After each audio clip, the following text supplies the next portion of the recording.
Hello my dear students, welcome back to all of you. कैसे हैं आप सभी लोग? उम्मीद करते हैं बहुत ही शानदार होंगे, जबरदस्त होंगे, मस्त होंगे और मेरे साथ नीट की तैयारी में बिल्कुल फ्री ऑफ कास्ट व्यस्त हो रहे होंगे, कोशिश कर रहे होंगे।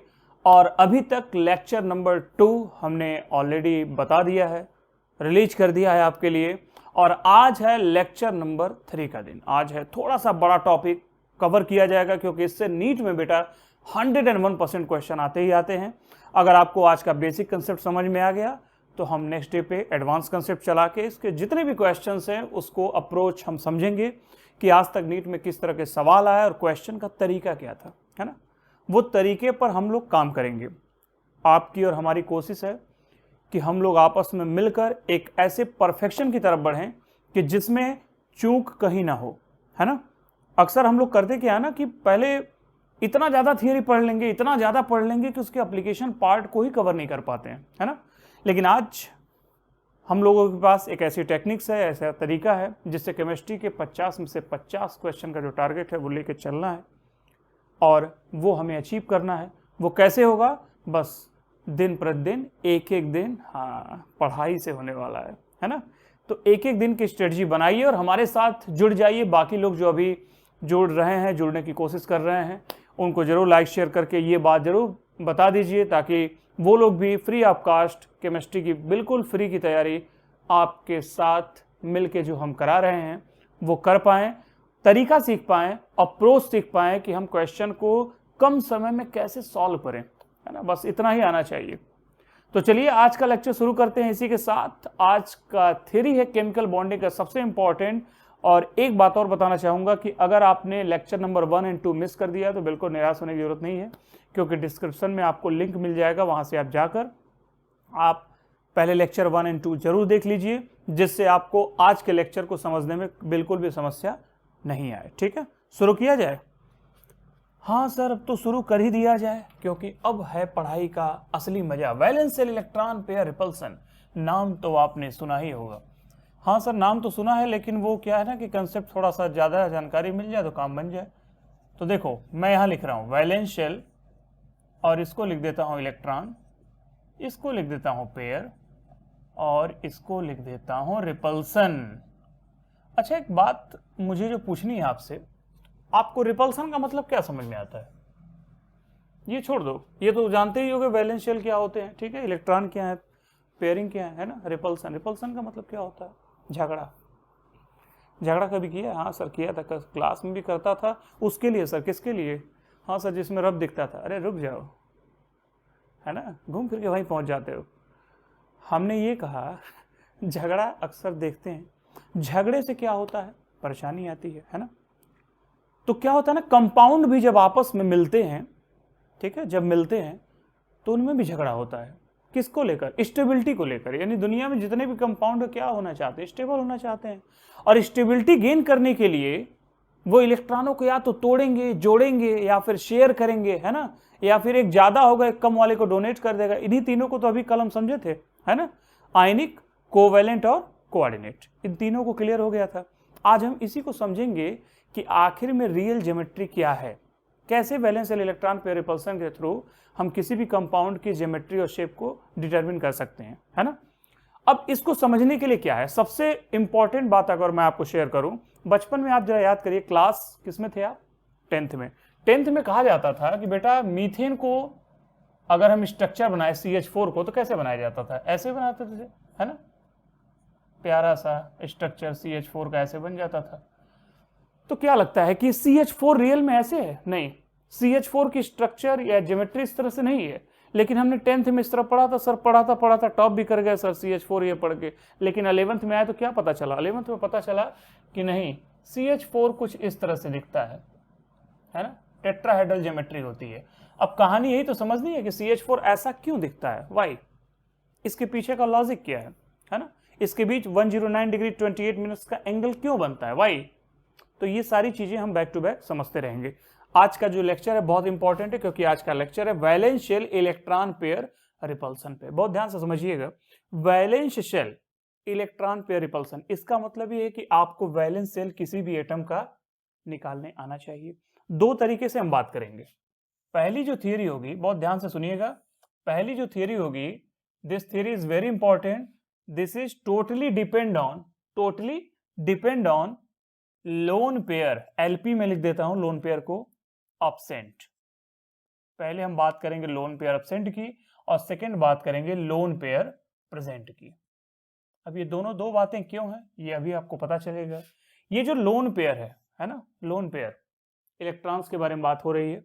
लोन पेयर जो एब्सेंट होगा, वो लोन पेयर किसके रेफरेंस में कहेंगे, तो लोन पेयर सेंट्रल एटम का कहेंगे। बहुत ध्यान से सुनते रहिए और नोट्स धीरे धीरे बनाते रहिए, ठीक है। सेंट्रल एटम, सेंट्रल एटम किसे कहेंगे, एग्जाम्पल के लिए जैसे CO2 मैंने लिख दिया, कार्बन डाइऑक्साइड, है ना। अब कार्बन इसमें मिनिमम नंबर है, 1 है, और ऑक्सीजन कितने हैं, 2 हैं। तो हम छोटे वाले नंबर को यानी स्मॉल वाले को कहेंगे, जिसकी संख्या कम है, उसको कहेंगे सेंट्रल एटम। CA से हम इंडिकेट करेंगे, चार्टर्ड अकाउंटेंट नहीं है ना, CA। ऑक्सीजन यहां पर 2 दिख रहा है, इसे हम सराउंडिंग एटम का नाम देंगे, क्या देंगे, सराउंडिंग एटम, है ना। आपने जो भी तरीका पढ़ा हो, एक बार मेरे तरीके से जरूर पढ़ लीजिए। This is the central atom, this is the surrounding atom. इस दो तरीके के कंडीशंस को हम साथ में लेके चलेंगे। तो सेंट्रल एटम पर लोन पेयर एब्सेंट होना चाहिए। इसका मतलब यह है कि जितने भी इलेक्ट्रॉन हैं, ऑल इलेक्ट्रॉन बॉन्ड फॉर्म करेंगे या बॉन्ड फॉर्मेशन में पार्टिसिपेट करेंगे। इनका अहम रोल है। क्या होगा, जितने भी इलेक्ट्रॉन होंगे वो बॉन्ड फॉर्मेशन में 101% आएंगे। अच्छा, लोन पेयर प्रेजेंट है तो उस केसेस में क्या होगा, उस केसेस में बस इतना ही होगा कि जो सेंट्रल एटम है उस पर हमें क्या दिखेगा, लोन पेयर दिखाई दे देगा। लोन पेयर वहां पे दिखाई दे देगा सेंट्रल एटम पे। सराउंडिंग वाले के बारे में हम बात इसलिए नहीं करेंगे क्योंकि सराउंडिंग वाले तो हमेशा सेंट्रल एटम से कनेक्ट रहेंगे, है ना। तो इसलिए आपको ये समझना पड़ेगा एक चीज। दूसरी चीज आपको ये भी समझना है कि जब लोन पेयर एब्सेंट होगा, ठीक है, लोन पेयर जब एब्सेंट होगा तो ऐसे केसेस में हमेशा याद रखना है कि केवल ज्योमेट्री को कंसीडर किया जाएगा, ओनली ज्योमेट्री। अभी हम बताएंगे ज्योमेट्री क्या है, उसको भी याद कराएंगे। ज्योमेट्री को कंसीडर किया जाएगा। लेकिन जब लोन पेयर प्रेजेंट होगा तो इसमें 2 केसेस बनेंगे। केस नंबर 1 क्या होगा और केस नंबर 2 क्या होगा। केस नंबर 1 होगा, इसमें ज्योमेट्री भी आएगी और शेप भी आएगा, यानी 2 तरीके की पॉसिबिलिटी है। और नीट में ज्यादातर सवाल इन्हीं जगहों से ज्यादा बनते हैं, है ना। और आगे चल के चार्ज स्पीसीज के बारे में भी बात कर लिया जाएगा, तो नेक्स्ट लेवल रहेगा। फिलहाल अभी इजी लेवल पे आते हैं, एनसीईआरटी लेवल पे आते हैं, और एक बेसिक कंसेप्ट पे आते हैं कि आखिर ये एक्चुअल में कैसे होता है ना। अब लोन पेयर यहां पे प्रेजेंट है, ज्योमेट्री कह रहा है, शेप कह रहा है, बहुत ध्यान से सुनना। अब ज्योमेट्री यहां पर जब कंसीडर की जाएगी तो ज्योमेट्री के केसेस में हम हमेशा लोन पेयर को एलपी इंक्लूड करेंगे। इस बात का ध्यान होना चाहिए आपको। हम ये मान के चलेंगे कि लोन पेयर भी एक बॉन्ड की तरह वर्क कर रहा है ना। लोन पेयर को भी इंक्लूड करेंगे एज अ बॉन्ड, ठीक है। यानी 2 इलेक्ट्रॉनों से आप जानते हैं मिलके क्या बनता है, एक बॉन्ड बनता है कि नहीं। तो यही तो है लोन पेयर। तो हम ऐसा कंसीडर करके चलेंगे कि एक बॉन्ड के बराबर है। इसी तरह शेप में क्या करेंगे, शेप के बारे में जब भी हम बात करेंगे ऐसे केसेस में लोन पेयर को हमेशा एक्सक्लूड कर देंगे, हटा देंगे, ठीक है। लोन पेयर हम मान के चलेंगे यहां पे है ही नहीं, है ना, उसको हटा देंगे। तो उसके बारे में भी बात किया जाएगा। अब सबसे इंपॉर्टेंट बात क्या है, सबसे इंपॉर्टेंट बात है ज्योमेट्री, यानी ज्योमेट्री आपको याद रखनी पड़ेगी। तो पहला केस आज हम हैंडल कराएंगे। ज्योमेट्री आपको कैसे याद रखनी है, तो आपको सिंपल, आपको याद क्या रखना है, एक नंबर याद रखना है, डिजिट याद रखनी है। और डिजिट कैसे याद रखनी है, आपको याद रखना है 2, 2 के बाद क्या आता है बताइए, 3, 3 के बाद 4, 4 देन 5, 6, 7, इतना तक याद रहेगा। काउंटिंग आती है ना आप लोगों को, हाँ सर ये तो बचपन में पढ़ा था, तो अच्छा सा है। 2, 3, 4, 5, 6, 7, है ना, 2, 3, 4, 5, 6, 7 इतना याद हो जाएगा। अब इसका हम एक नाम लिख देते हैं। इस डिजिट के लिखने के पीछे रीजन है ना। पहले हम क्या करेंगे, इनका नाम लिखेंगे। 2 का नाम लिखेंगे लीनियर, ये चीजें आपको याद रखनी पड़ेंगी। 3 को कहेंगे हम ट्राइगोनल प्लेनर, है ना, ट्राइगोनल प्लेनर। सिमिलर वे के अकॉर्डिंग 4 को कहेंगे टेट्राहेड्रल, टेट्राहेड्रल, और टेट्राहेड्रल को शार्ट में टीडी कहा जाता है। ट्राइगोनल प्लेनर को टीपी कह सकते हैं, हालांकि टीपी कहीं लिखता नहीं है ज्यादातर, लेकिन आप शॉर्ट फॉर्म में टीपी कह सकते हैं, ट्राइगोनल प्लेनर। 5 के बारे में अगर बात करें तो इसे कहा जाता है ट्राइगोनल बाई पिरामिडल, है ना, ट्राइगोनल बाई पिरामिडल। इसे शॉर्ट फॉर्म में जरूर याद रखिएगा, इसे टीवीपी कहा जाता है ना। 6 that will be octahedral, octahedral, और इसे OH कहेंगे। 7 को क्या कहेंगे? 7 को कहा जाएगा pentagonal bi pyramidal, pentagonal bi pyramidal, है ना। इसको कहा जाता है पीबीपी, है ना, पीबीपी। तो आपको इतना तो याद ही रहेगा, लीनियर है, ट्राइगोनल प्लेनर है, टेट्राहेड्रल है, ट्राइगोनल बाई पिरामिडल है, देन ऑक्टाहेड्रल है, और लास्ट में क्या है? Pentagonal bi pyramidal. तो इसको वीडियो को पॉज कर लीजिए और जरा जल्दी से इसे नोट कर लीजिए, फिर हम इसको इरेज करें और फिर काम आगे बढ़ाएं, है ना। क्या लगता है, समझ में आ गया ये? इतनी तक बात समझ में आई कि आपको अभी स्टार्टिंग में क्या करना है ना। तो चलिए हम फिलहाल शुरू करने जा रहे हैं लोन पेयर एब्सेंट का केस, है ना। और सबसे पहले जरा हम ये समझ लेते हैं कि इसकी ज्योमेट्री दिखती कैसी है। लीनियर है तो किस तरह से बनाएंगे, ट्राइगोनल प्लेनर है तो कैसे बनाएंगे, टेट्राहेड्रल है तो कैसे बनाएंगे, ठीक है। तो थोड़ा सा हम इरेज करते हैं इसे, एंड देन आफ्टर हम आपको बताते हैं कि ये कैसे काम करता है ना। चलिए, बहुत अच्छी बात है, आप समझ रहे होंगे, सीख रहे होंगे। इसको भी हम मिटा दें, है ना, इसकी भी जरूरत अभी फिलहाल नहीं है। अब जिसकी जरूरत है हम उसको बताने जा रहे हैं, बहुत ध्यान से सुनिएगा। सपोज करिए ये लीनियर है, ये बनेगा कैसे उसको बता रहे हैं। लीनियर के लिए सिर्फ एक single line, this is linear, ठीक है, ये लीनियर होगा। इसी तरह ट्राइगोनल प्लेनर यानी एक ट्राइंगल बना सकते हैं लाइक दिस। तो यहां पे देखिएगा 1 2 3, यहां पे 1 2, देख रहे हैं, 2 मीन्स यहां पे 2 और 3 मीन्स 3। आगे चल के बताएंगे इसका यूटिलाइजेशन क्या है। इसी तरह से टेट्राहेड्रल के बारे में बात कर लिया जाए तो टेट्राहेड्रल की ज्योमेट्री अभी हमने मीथेन का दिखाया था, देखिए वहां पे ऑलरेडी हो रखा है। दिस इज 1 2 3 4 लाइक दिस, ऐसे हमें बनाना है। देखिए टीवीपी कैसे बनती है। ऐसे केसेस में सबसे पहले हमें एक इस तरह का ट्राइंगल बना लेना है ना, इस तरह का। एक पॉइंट मिड में इंडिकेट करना है और एक ऊपर और एक नीचे, इस तरह की लाइन हमें ड्रॉ कर लेनी है। तो यहां पर अगर देखा जाए तो एक यहां पर एलिमेंट होगा, एक यहां होगा, एक यहां होगा, 3 और ये 4 और ये 5। तो ये देखने को मिलते हैं। ऐसा हमने क्यों बनाया है? क्योंकि इनके बीच सर्टेन एंगल होता है, इनके बीच आपस का एंगल 120 होता है और ये 180 होते हैं, है ना। सो 120 और 180, इसलिए हमें इसे कंसीडर करके चलना पड़ेगा। तो अभी हम आगे चल के भी शेयर करेंगे कि किस तरह से आप बाकी ज्योमेट्री को समझ सकते हैं या सीख सकते हैं, किस तरह से समझेंगे आप, पहले उस पर हम बात कर लेंगे। फिलहाल ऑक्टाहेड्रल पे आते हैं कि ऑक्टाहेड्रल कैसे आप बनाओगे। ऑक्टाहेड्रल कैसे बनेगा? सबसे पहले आपको एक स्क्वायर बना लेना है लाइक दिस, है ना। स्क्वायर बना लो, एक पॉइंट हम बीच में रख देते हैं, एक लाइन ऊपर एक लाइन नीचे, है ना, ये हो गया।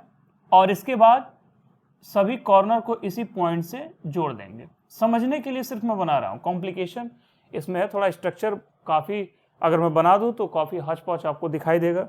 अगर आप रियल में देखना चाहते हैं कि ऑक्टाहेड्रल किस तरह दिखता है तो लाइए मैं दिखाई दे रहा हूं एक बार, है ना।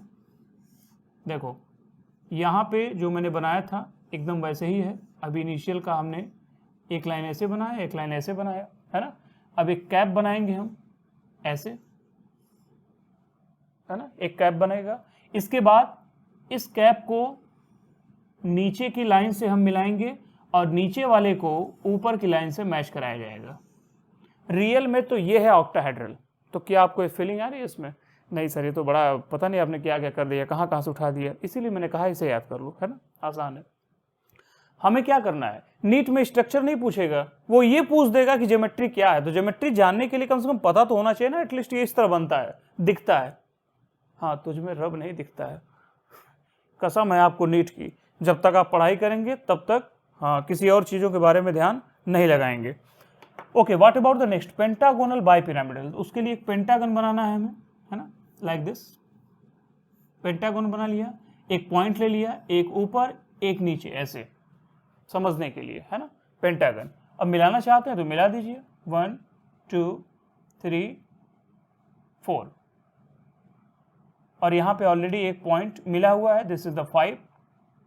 तो आप देखिए 5 जो इसमें पॉइंट है वो मिल गए, ये this is the 6 and this is the 7। इन सब में एक चीज मुझे आपको बतानी जरूरी है कि इन सब में एक सेंट्रल एटम, यानी ये जो ब्लैक डॉट हम दिखा रहे हैं यहाँ पे, ब्लैक डॉट लाइक दिस, ये जो ब्लैक है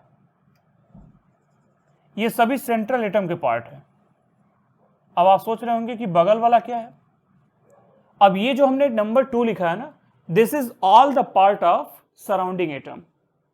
कंसेप्ट याद आ रहा है? तो लोन पेयर अगर एब्सेंट है तो लोन पेयर एब्सेंट में 2 केसेस हमने कहा था, that is the central atom and surrounding atom के बारे में हम बात करेंगे। तो आपको कैसे ये अप्लाई करना है, किस तरह करना है, उसके लिए हम एग्जाम्पल के थ्रू अब बैक टू बैक आते हैं। सबसे पहला एग्जाम्पल लेते हैं, सबसे इजी वाला example, that is the carbon dioxide. जैसे हमें कार्बन डाइऑक्साइड के बारे में कोई जानकारी अगर मिलती है तो हमारे दिमाग में एक ही चीज आता है कि कार्बन डाइऑक्साइड किस तरह दिखता होगा। कहा जाता है लीनियर दिखता है। आखिर लीनियर हुआ कैसे? ये क्वेश्चन तो यही है ना। जैसे हम बनाने को कैसे बना सकते हैं, लाइक दैट, हम ऐसे बना सकते हैं, अगर हमको नहीं जानकारी है तो हम ऐसे बना देंगे, हमको नहीं जानकारी है तो हम ऐसे बना देंगे, है ना, और कहेंगे नहीं यही सही है। लेकिन why this is like this? कहा जाता है कि अगर नियम और कानून न हो तो शायद देश और दुनिया चल ही ना पाए, है ना। तो इनके लिए भी एक नियम कानून बनाया गया कि भैया तुम्हारा ये कहानी है तो तुम इसी तरह दिखोगे, है ना। अब देखो कैसे हम इसको समझेंगे। अब हम 2 तरीके की क्राइटेरिया हमने इसमें डिसाइड कर ली। सबसे पहले हमें किसी भी कंपाउंड का सेंट्रल एटम और सराउंडिंग एटम डिसाइड करना है। Central atom that is carbon and surrounding atom that is oxygen. ये क्लियर हो गया। दूसरा काम ये करना है कि आपको सबका इलेक्ट्रॉनिक कन्फिगरेशन आना चाहिए, उसमें वैलेंस शेयर इलेक्ट्रॉन को निकालने आना चाहिए। कार्बन के आउटर मोस्ट सेल में इलेक्ट्रॉन कितने होते हैं? 4, और ऑक्सीजन के कितने होते हैं? 6। ये क्लियर है। अब हमें करना ये है कि कार्बन और ऑक्सीजन के बीच में बॉन्डिंग बनानी है ना। कार्बन ऑक्सीजन के बीच का जो बॉन्ड है वो डिसाइड करना है। तो सपोज करो कार्बन है और कार्बन के पास 4 इलेक्ट्रॉन है, और ऑक्सीजन सपोज करो हमने यहां लिख दिया, ठीक है। कल के लेक्चर में तो हमने सिर्फ ये बात की थी कि कार्बन डाइऑक्साइड इस तरह से बन जाएगा। आज हम बात कर रहे हैं कि why carbon dioxide is a linear. Linear क्यों है, इसके पीछे रीजन क्या है, ध्यान से सुनना। अब सपोज करो ऑक्सीजन के पास जो 6 इलेक्ट्रॉन है, 1 2 3 4 5 6 लाइक दैट। अब यहां पे भी हमने 1 2 3 4 5 6 कर दिया। अब हमें पता है कि कार्बन डाइऑक्साइड एक शेयरिंग के जरिए बॉन्ड बनाने वाला है ना। अब आप जरा खुद बताओ कि यहाँ पे जो शेयरिंग के जरिए बॉन्ड बनेगा, हमने पहले भी कहा था कार्बन एंड रिलेटेड कंपाउंड ये हमेशा क्या होते हैं, शेयरिंग के जरिए बॉन्ड बनाते हैं, यानी कोवेलेंट बॉन्ड कैरेक्टर इनमें पाया जाता है। अब आप जरा ध्यान से देखिए, कार्बन ने जो 4 इलेक्ट्रॉन अपने पास रखे थे, क्या वो 4 इलेक्ट्रॉन ऐसा नहीं लग रहा है बॉन्ड बनाने में यूटिलाइज हो गए? देखो 8 इलेक्ट्रॉन बन गया ना ये। तो कार्बन के पास क्या एक भी लोन पेयर बचा?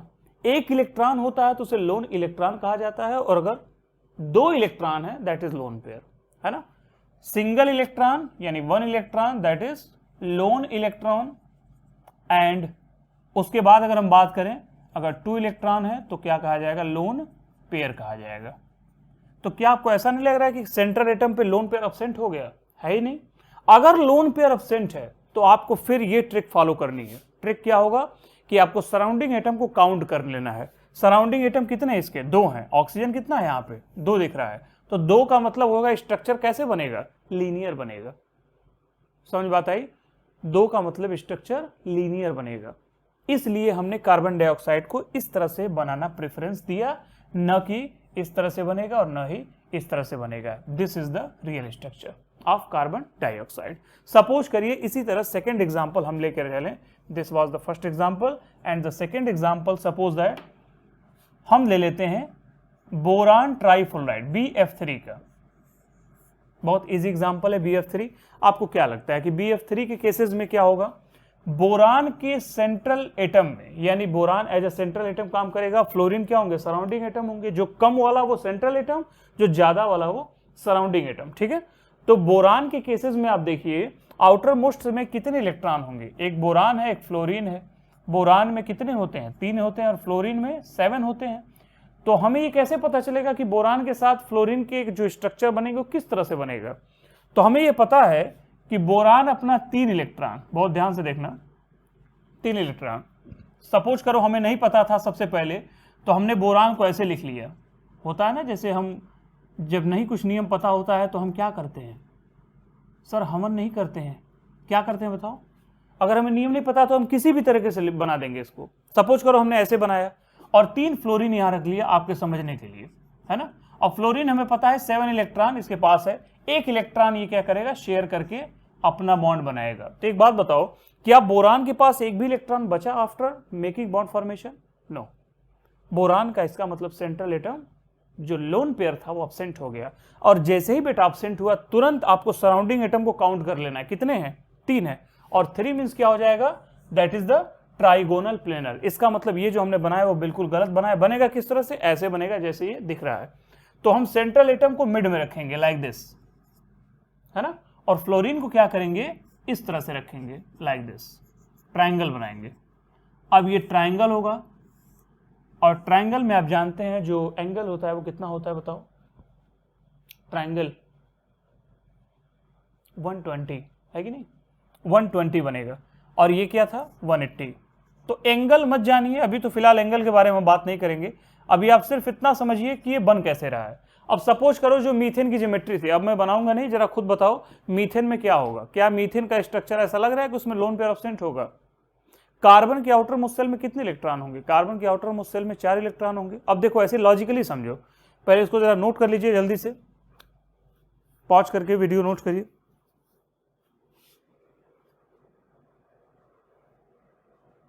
हो गया पक्का? तो अब क्या करना है आपको बताना है मीथेन का। कार्बन के आउटर मोस्ट सेल में कितने इलेक्ट्रॉन है, 4 है, और हाइड्रोजन कितना है, 4 है। 4 - 4 कितना हो गया, 4 में से 4 को सब्सट्रैक्ट करो कितना आएगा, 0। और 0 का मतलब लोन पेयर एब्सेंट।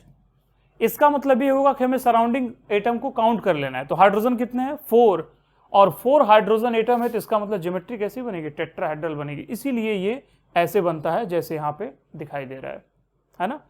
और अब बात कर लेते हैं ट्राइगोनल बाई पिरामिडल की, टीबीपी कैसे बनेगा। टीबीपी का केस देखो, चलो एक एग्जांपल लेते हैं प्यारा सा। कौन सा एग्जांपल लिया जाए, फेमस एग्जांपल PCl5 है ना, PCl5। अभी कल हमने बताया था ना PCl5 के बारे में, लास्ट लेक्चर हमने शेयर किया था। PCl5 हमने ये बताया था कि ये एक्सपेंडेड ऑक्टेट को प्रेफर करता है, यानी एक्सपेंडेड ऑक्टेट है ये। फास्फोरस के पास 5 इलेक्ट्रॉन होते हैं, और 5 इलेक्ट्रॉन क्लोरीन के साथ शेयर करके कोवैलेंट बॉन्ड बना के 10 इलेक्ट्रॉन बना के बेचैन हो जाता है। क्यों? क्योंकि इसको 10 इलेक्ट्रॉन नहीं चाहिए था, लेकिन फिर भी इसने क्या किया, 10 इलेक्ट्रॉन अपने पास रखा। 10 इलेक्ट्रॉन हमारे पास है, ज़्यादा खा लिया तो भी दिक्कत, कम खाया तो भी दिक्कत। कम वाला कौन सा था, ये है ना। तो PCl5 को कैसे हम बनाएंगे, देखो फास्फोरस के आउटर मोस्ट सेल में कितने इलेक्ट्रॉन है ये तो करना पड़ेगा। तो देख लेते हैं, फास्फोरस के आउटर मोस्ट सेल में 5 इलेक्ट्रॉन होते हैं। कैसे हमने निकाला, निकालने के लिए आपको क्या आना चाहिए, आपको इलेक्ट्रॉनिक कन्फिगरेशन आना चाहिए। या तो आप 1s2s के अकॉर्डिंग देख लीजिए, या फिर KLMN पे बेस मान के आप कर सकते हैं, ठीक है। इलेक्ट्रॉनिक कन्फिगरेशन की भी हम एक सुपर ट्रिक आगे चल के आपको बता देंगे, किस तरह अगर किसी को प्रॉब्लम्स हो रही है तो आप मुझे बताइएगा कमेंट सेक्शन में, तो मैं उसको लिए भी एक वीडियो बना दूंगा, ठीक है। हालांकि ऑलरेडी एक पहले बनाया हुआ है, फिर हम अपडेट वर्जन करके एक बार फिर से उसको बना देंगे। फास्फोरस 15 है, और 15 के केसेस में यहाँ पे 285 लिखना है ना। तो 5 है आउटर मोस्ट सेल में, यानी बैलेंस इलेक्ट्रॉन 5 हो गए। और क्लोरीन का तो आपको पहले से ही पता है, ये 17 होता है, दैट विल बी 287। अब 5 फास्फोरस के पास इलेक्ट्रॉन है, क्लोरीन भी 5 है, इसका मतलब 5 - 5 क्या हो जाएगा, 0। और जैसे ही 0 हुआ आप सराउंडिंग एटम को काउंट कर लीजिए, और सराउंडिंग एटम काउंट कर लेंगे तो केवल ज्योमेट्री आएगी, और ज्योमेट्री क्या होगा, TBP होगा, ट्राइगोनल बाई पिरामिडल। कर लेंगे पक्का? तो चलिए TBP वाली ज्योमेट्री को आपको मैं यहाँ पे बना के दिखा दे रहा हूँ। फास्फोरस है, क्लोरीन है, सपोज करिए तो हमने 2 क्लोरीन को अपवर्ड डायरेक्शन में रखा, फिर 2 क्लोरीन को ऐसे रख लिया लाइक दिस, और एक क्लोरीन को ऐसे रख लिया। अब ये क्लोरीन इस तरह से 120 डिग्री आपस में बनेंगे और ये दोनों क्लोरीन 180 बनेंगे। तो चाहे आप ऐसे बना लीजिए, इसको मैंने ऐसे घुमा दिया, ठीक है, तो आप ऐसे भी बना सकते हैं। सो फास्फोरस के साथ 5 क्लोरीन क्या हो जाएगा, देख रहे हैं आप, ये बनेगा TBP, ट्राइगोनल बाई पिरामिडल। अब बताइए ऑक्टाहेड्रल का कोई अच्छा सा प्यारा सा एग्जाम्पल कौन सा लिया जाए। चलिए एग्जाम्पल एक ले लेते हैं SF6 का, थोड़ा नीचे लिख लेते हैं SF6, एक प्यारा सा एग्जाम्पल जो आपको NCERT में 100% मिल जाएगा। SF6 में क्या करेंगे, सल्फर के आउटर मोस्ट शेल में कितने इलेक्ट्रॉन होते हैं, 6 इलेक्ट्रॉन, क्योंकि इसका एटॉमिक नंबर होता है 16, है ना, और फ्लोरीन को आप जानते हैं 7 होता है। बॉन्डिंग बनाने के लिए फ्लोरीन को 1 इलेक्ट्रॉन की नीड है और सल्फर बेचारा 6 इलेक्ट्रॉन लेके बैठा हुआ है ना। ये भी एक्सपेंडेड ऑक्टेट का एग्जांपल है, 6 इलेक्ट्रॉन है और 6 इलेक्ट्रॉन शेयर कर लेगा। 6 + 6 कितने हो जाएंगे, 12। चिल्लाएगा बचाओ बचाओ, बचेगा ये नहीं बचेगा, क्यों, क्योंकि फ्लोरीन इसे पकड़ लेगा, किसकी तरह, जोंक की तरह से। फ्लोरीन, सल्फर क्या करेगा, फ्लोरीन 6 के साथ बॉन्ड बनाने के लिए मजबूर हो जाएगा, क्योंकि सल्फर के पास 6 इलेक्ट्रॉन है और 6 इलेक्ट्रॉन फ्लोरीन को लालच दिला रहे हैं 6 बॉन्ड बनाने के लिए। तो सल्फर क्या करेगा, ठीक है भैया 6 इलेक्ट्रॉन ये है, फ्लोरीन भी 6 दिया हुआ है, तो 6 - 6 यहां भी 0 हो जाएगा। इसका मतलब फिर से सराउंडिंग एटम हम काउंट करेंगे और 6 मीन्स होता है ऑक्टाहेड्रल। ऑक्टाहेड्रल बनेगा इस तरह से, है ना। कैसे हम बनाएंगे, सल्फर को सेंटर में रखेंगे और पहले इसकी स्क्वायर बना लेंगे। देखो जहां पे भी हमने ब्लैक डॉट किया है वो सेंट्रल एटम की पोजीशन है, और बाकी हर जगह आप क्या करेंगे, फ्लोरीन लगा देंगे, है कि नहीं, फ्लोरीन तो लगा दीजिए सब जगह। ये हो गया ऑक्टाहेड्रल ज्योमेट्री।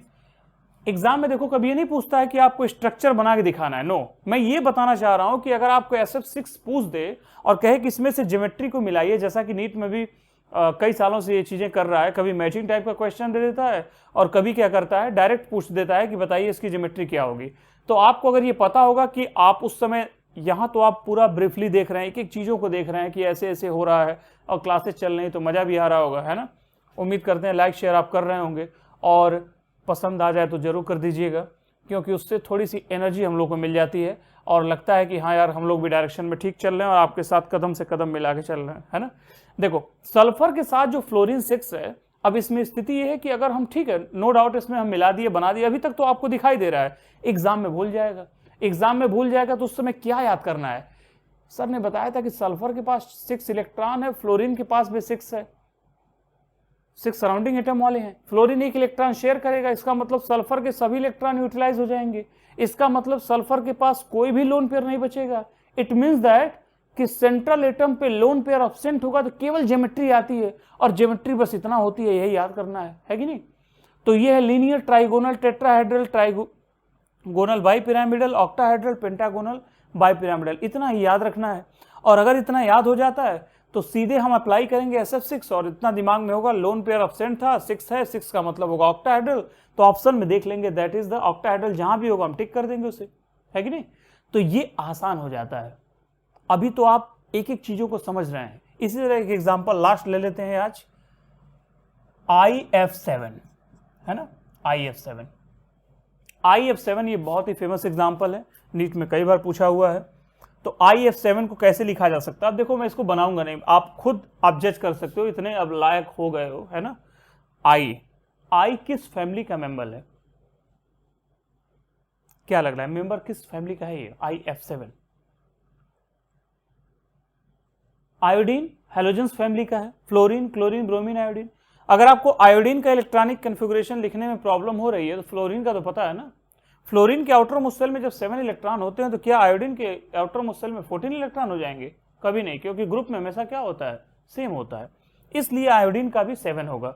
7 इलेक्ट्रॉन यहाँ पे है और 7 इलेक्ट्रॉन फ्लोरीन भी देखो यहाँ पे बॉन्ड बनाने के पहले से तैयार बैठा हुआ है, तो 7 - 7 0 हो जाएगा। इसका मतलब हमें सेंट्रल एटम को प्रेफरेंसेस देते हुए ये समझ लेना है कि यहाँ पे लोन पेयर एब्सेंट है, और एब्सेंट होगा तो फिर क्या होगा बताओ, लोन पेयर एब्सेंट होगा। तो आज ये हम बता रहे हैं कि ये जो 7 है, 7 - 7 तुरंत 0 होगा, और 0 मीन्स 7 और 7 मीन्स पेंटागोनल बाई पिरामिडल बनेगा। आई को मिड में रखिएगा और फ्लोरीन को 7 जगहों पे लगा दीजिएगा, है ना, हो जाएगा IF7। क्लियर हुआ। तो ये था आज का लेक्चर। जो हम बताए हैं आपको वैलेंस इलेक्ट्रॉन पेयर रिपल्सन, पहले आज थोड़ी सी इसमें प्रैक्टिस कर लीजिए, ठीक है, ताकि हम कल के लेक्चर में इसके पार्ट 2 के बारे में बात करें, वैलेंस इलेक्ट्रॉन पेयर रिपल्सन, जो थोड़ा सा इंपॉर्टेंट होगा। इंपॉर्टेंट इसलिए मैं कह रहा हूं क्योंकि अब जब हम बात करेंगे लोन पेयर प्रेजेंट की तो थोड़ा सा आपको टाइम चाहिए, ठीक है। तो आज का मैं टाइम आपको दे देता हूं, आज आप अच्छे से पढ़ लीजिए। कोई डाउट्स अगर मन में हो इन क्वेश्चनों को लेके, और बहुत सारे एग्जाम्पल्स हैं उससे सॉल्व कर सकते हैं। तो कल हम शेयर करेंगे आपसे valence electron pair repulsion on the basis of central atom in which lone pair will be present. बात हम उसकी करेंगे जिनमें लोन पेयर प्रेजेंट होगा। प्रेजेंट होगा तो दो केस मिलेंगे, एक ज्योमेट्री मिलेगी और एक शेप मिलेगा। ज्योमेट्री में कोई चेंज नहीं है, जैसा है वैसा ही रहेगा, शेप में थोड़ा बहुत चेंजिंग होती जाएगी, ठीक है। तो आप पढ़ाई करते रहिए, और कोई डाउट्स हो तो आप कमेंट सेक्शन में कमेंट करके जरूर बताइएगा। तो चलिए कल मिलते हैं शाम 6 बजे, ठीक है। Wishing you very all the best, thank you.